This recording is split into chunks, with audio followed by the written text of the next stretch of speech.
திராவிட முன்னேற்ற கழகத்தில் வந்து இஸ்லாமியர் கிறிஸ்துவ பண்டிகைகள்லாம் வாழ்த்து சொல்கிறது வந்து வழக்கமாகவே இருக்குது.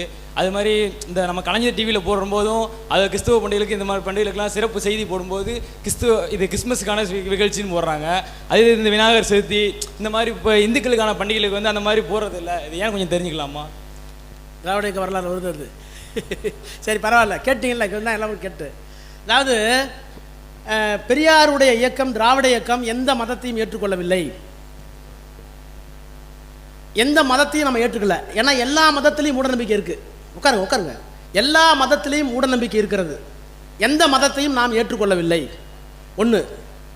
ஏன்னா அடிப்படை காரணம், எந்த மதமாக இருந்தாலும், பௌத்தத்தை தவிர, சமணத்தை தவிர, ஆசீவகத்தை தவிர எந்த மதமாக இருந்தாலும் என்ன சொல்லுதுன்னா, இந்த உலகத்தை கடவுள் படைத்தார்னு சொல்லுது. இந்த உலகத்தை கடவுள் படைத்தார், மனிதனை கடவுள் படைத்தார். கிறிஸ்தவம் அதான் சொல்லுது. பைபிள் என்ன சொல்கிறாங்க? ஆணுடைய விழா எலும்பிலிருந்து பெண்ணை படைத்தார், அப்புறம் ஆகாயத்தை படைத்தார், அப்புறம் சூரியனை படைத்தார். அப்போ எந்த மத நூலாக இருந்தாலும் the universe has been created by God, இந்த பிரபஞ்சம் கடவுளால் படைக்கப்பட்டிருக்கிறது என்ற தத்துவம். அந்த தத்துவம் உண்மை அல்ல என்பது இன்றைக்கு தெரிந்திருக்கிறது.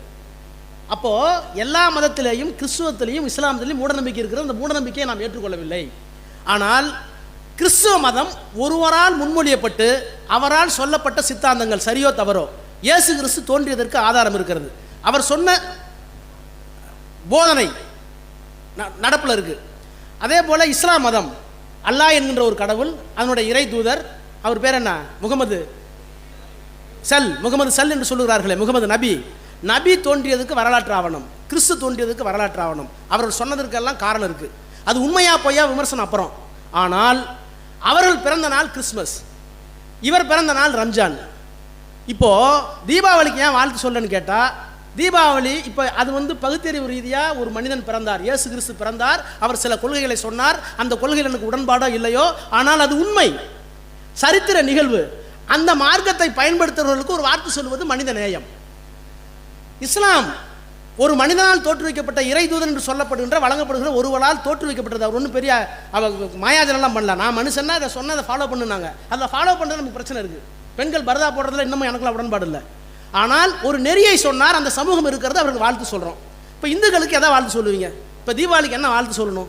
பெரியார் என்ன சொன்னார்னா, ஓரளவுக்கு பகுத்தறிவு இருந்தால் நம்ம ஏற்றுக்க வேண்டியது தான். தீபாவளிக்கு ஏன் என்ன சொல்லணும்? தீபாவளி என்னன்னு தெரியுமா உங்களுக்கு? முதல்ல தீபாவளி வந்து யாருக்காவது தெரியுமா? இப்போ நான் சொல்லட்டுமா தீபாவளி எப்படி வந்துன்னு சொல்கிறேன். ஏன்னா பெரியார் ஒன்றுக்கும் காரணம் சொல்லாமல் இல்லை.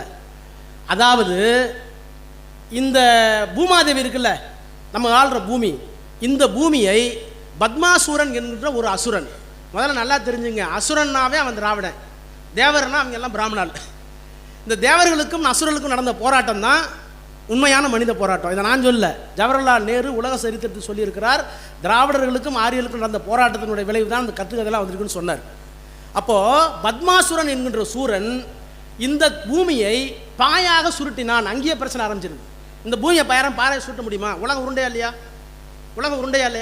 உலகம் உருண்டை என்று 1600 பிப்ரவரி 14 புரூனோ என்கின்ற கிறிஸ்துவன் சொன்னான். உலகம் உருண்டை என்று 1900 14 பிப்ரவரி 2 1600 புரூனோ சொன்னான்.